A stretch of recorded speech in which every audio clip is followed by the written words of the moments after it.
Hi, my name is Ashley Morales, and I would like to take this time to not only introduce myself, but also discuss one of the rehabilitative programs offered through the Article 16 clinic at the ARC Greater Hudson Valley, New York, occupational therapy. Within this presentation, I would like to discuss ways in which the need for occupational therapy services can be identified, specifically within the population of adults with intellectual disabilities.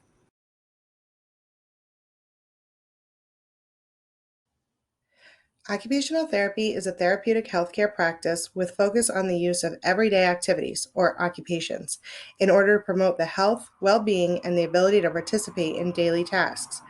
This is referred to by the American Occupational Therapy Association as skills for the job of living. AOTA is one of the leading advocates of occupational therapy. Other advocates include NBCOT and NYSOTA. Additional information can be found by clicking the links associated with each organization.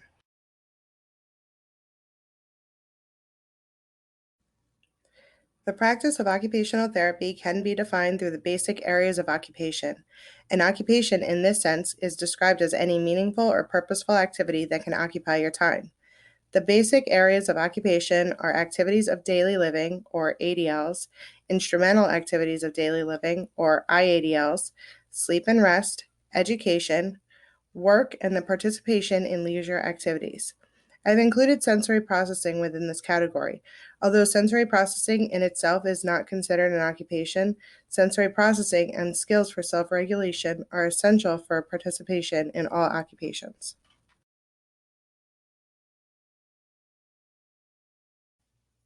Activities of daily living are the everyday basic tasks such as bathing, grooming, dressing, eating, toileting, and functional mobility. Occupational therapy providers can work with patients to increase independence related to self care. Therapeutic activities, exercises, and the use of adaptive equipment during sessions can be used to increase the patient's independence or participation in these everyday living tasks.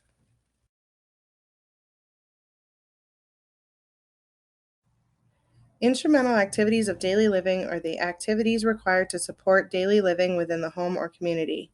Some examples of this are seen on this slide, including simple money management, homemaking tasks, meal preparation, and the safety awareness within each category.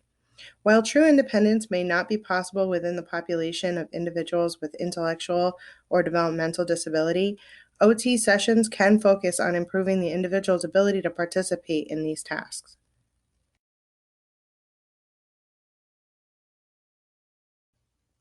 The area of sleep and rest are considered essential occupations within the occupational therapy practice, as with adequate rest and recuperation during sleep, an individual is better able to participate in all of their occupations throughout the day.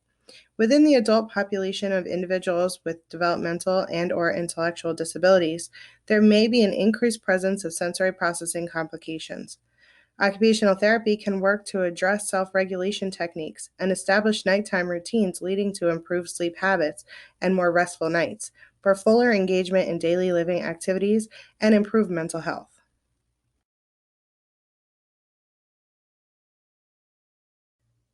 While education is one of the main occupations OT providers focus on within a school based setting, education and learning are a lifelong occupation.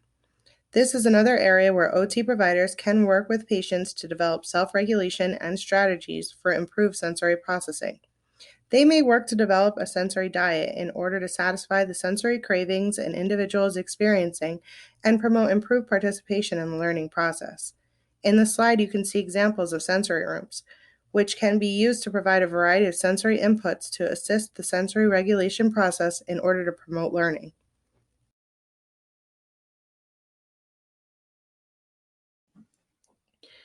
Individuals with developmental disabilities may have increased difficulty within the areas of work and leisure. Occupational therapy providers can work with individuals on developing skills related to these areas of occupation.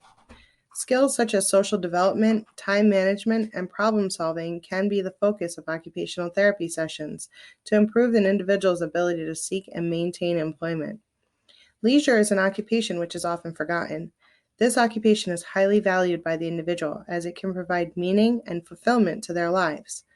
Occupational therapy can assist individuals with exploring options for activities geared towards meaningful enjoyment. Providers work to maintain or improve their patients' skills, such as hand strength or range of motion, to enable them to continue participating in these leisure activities. At times, the OT provider can work with patients to develop adaptations to allow improved independence during the engagement of these leisure tasks. Some of the examples of that are seen in this slide.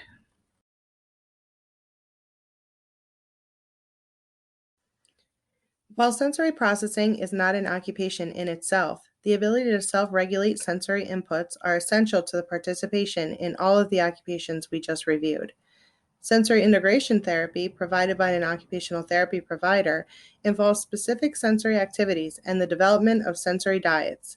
These exercises, tools, and techniques are used to help an individual regulate their sensory responses and appropriately respond to light, touch, sound, smell, and other sensory inputs.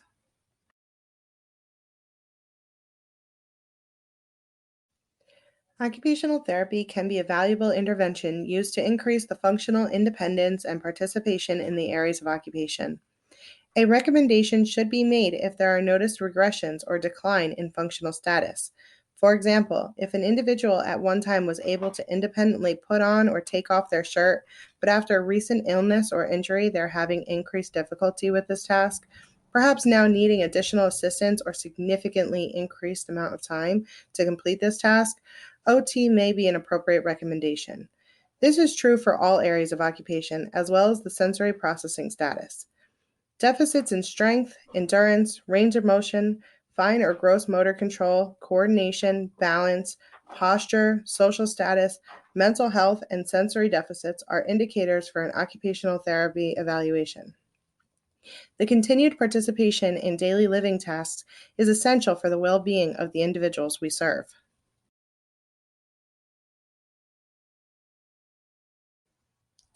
If you feel occupational therapy can be beneficial to an individual, it is important to discuss your concerns with that individual's care team.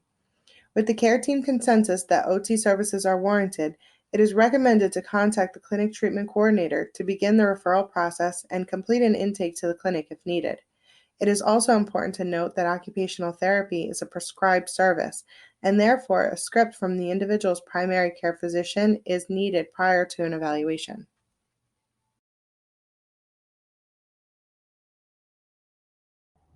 At the ARC Greater Hudson Valley, New York, Article 16 Clinic, we have a multitude of other clinical services available within Orange, Sullivan, and Dutchess County.